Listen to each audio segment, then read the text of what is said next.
2022 നരേന്ദ്രമോദി ഉപയോഗിക്കുന്ന ഒരു വാക്കുണ്ട്, രേവടി പൊളിറ്റിക്സ് എന്നാണ് അതിന് പറയുക. രേവടി പൊളിറ്റിക്സ് എന്ന് പറഞ്ഞാൽ, രേവടി എന്ന് പറയുന്നത് ഈ വടക്കേ ഇന്ത്യയിൽ ഉത്സവ ദിനങ്ങളിൽ കൊടുക്കുന്ന സ്വീറ്റാണ്, മധുരമാണ്. അത് ഫ്രീ ആയിട്ട് കൊടുക്കുന്ന ഒന്നാണ്.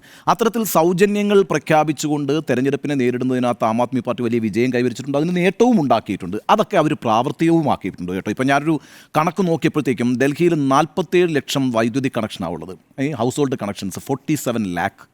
ഈ 47 ലക്ഷം വൈദ്യുതി കണക്ഷനിൽ 30 ലക്ഷം ആളുകൾക്കും പൈസ കൊടുക്കണ്ട എന്നൊരു സാഹചര്യമാണുള്ളത്. 200 യൂണിറ്റ് വരെ വൈദ്യുതി ഫ്രീ ആണ്.